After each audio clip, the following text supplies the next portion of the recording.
اللہ کریم نے ارشاد فرمایا للہ ما فی السماوات و ما فی الارض وَإِن تُبْدُوا مَا فِي أَنفُسِكُمْ أَوْ تُخْفُوهُ يُحَاسِبْكُم بِهِ اللَّهُ، اللہ کے لیے ہے جو کچھ آسمانوں میں ہے اور جو کچھ زمینوں میں ہے. وَإِن تُبْدُوا مَا فِي أَنفُسِكُمْ، اور اگر تم اپنے نفسوں کے اندر کسی چیز کو ظاہر کرو، اور تخفوه یا اسے چھپانے کی کوشش کرو، یحاسبکم بہ اللہ، اور رب ذوالجلال تم سے اس کا حساب لے گا. یغفر لمن یشاء ویعذب من یشاء، جسے چاہے گا بخش دے گا، جسے چاہے گا عذاب دے گا. واللہ علی کل شیء قدیر، اور اللہ تعالی ہر چیز پہ قادر ہے. جب یہ آیت پاک نازل ہوئی تو صحابہ کرام بڑے پریشان ہوئے. صحابہ کرام دوڑ کے بارگاہ نبوت میں حاضر ہوئے، آگے عرض کرتے ہیں یا رسول اللہ صلی اللہ علیہ وسلم، پہلے جتنے بھی اعمال احکام نازل ہوتے تھے تو ہماری طاقت کے مطابق تھے. اب نماز کا احکام نازل ہوئے تو ہم نماز پڑھنے لگے، روزے کے احکام نازل ہوئے تو ہم روزہ رکھنے لگے، زکوٰۃ جو دینا چاہتا تھا ہم زکوٰۃ دینے لگے.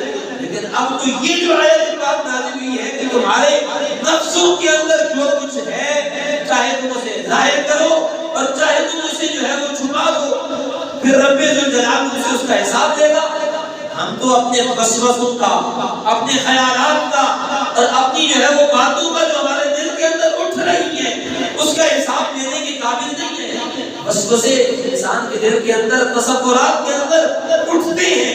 میرے کریم آقا کائنات سید الاولاد صلی اللہ علیہ وسلم نے ارشاد فرمایا میرے صحابہ تم یہودیوں اور عیسائیوں اور نصارہ کی طرح یہ نہ کہو کہ سمعنا وعصینا، کہ ہم نے بات کو سن تو لیا ہے لیکن ہم اس کا انکار کرتے ہیں، ماننے کے لیے تیار نہیں ہے.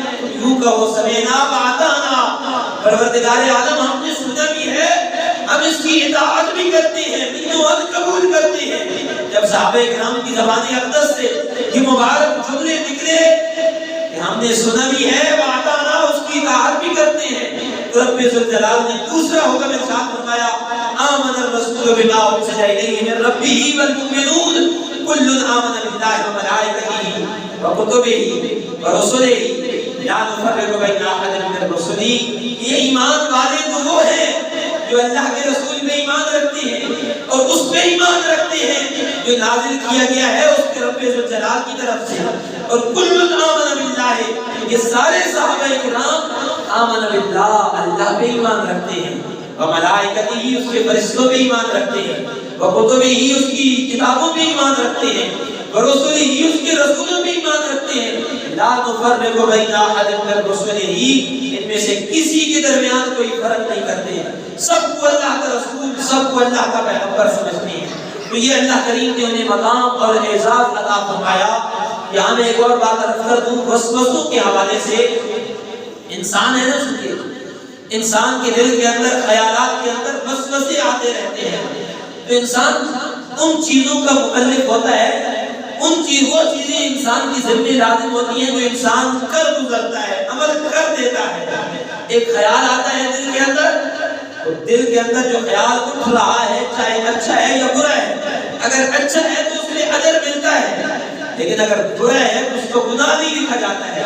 لیکن جب انسان اس برے کام کو، برے خیال کو، برے وسوسے کو کر گزرتا ہے اپنے ہاتھ سے، اپنے پاؤں سے، اپنی زبان سے، وہ پھر لکھ دیا جاتا ہے، پھر اس کی توبہ کرنا لازم اور ضروری ہوتی ہے. تو یہ چیز ہے، وسوسوں کا مواخذہ نہیں ہوتا ہے، لیکن انسان جو عمل کر دیتا ہے اس کا مواخذہ ہوتا ہے، اس کے بارے میں بات کچھ ہوتی ہے. جو حاصل کو اللہ، وہ اللہ کا حساب دیتا ہے. فیغفر لمن یشاء، جس سے چاہتا ہے بخش دیتا ہے، ویعذب من یشاء، اور جس سے چاہتا ہے عذاب دیتا ہے. واللہ علی کل شیء قدیر، اللہ کریم کامل قدرت والا ہے، ہر چیز پہ قادر ہے. یہاں آخر میں اجتماعی طور پہ ایک خلاصے کے طور میں عرض کر دوں، یہ جو ایمان مفصل اور مجمل ہے یہ ہر بچے کو، ہر جوان کو، ہر بوڑھے کو یاد ہونی چاہیے. بعض اوقات نکاح کے اوپر مزاج بن جاتا ہے، نکاح ہو رہا ہو کسی جوان کا اور وہاں پر کوئی بندہ کسی سے سن لے ایمان مفصل اور مجمل، بڑا مشکل کام ہو جاتا ہے. تو یہ یاد کرنا ہر بندے میں لازم اور ضروری ہے. میں ایک بار پڑھ دیتا ہوں، کوشش کریں اس کو یاد کرنے کی. آمنت باللہ اگر میرے ساتھ مل کے پڑھ لیں تو زیادہ بہتر ہے. آمنت باللہ وملائکتہ وکتبہ ورسلہ والیوم الآخر والقدر خیرہ وشرہ من اللہ تعالی والبعث بعد الموت. دوسری ہے ایمان مجمل.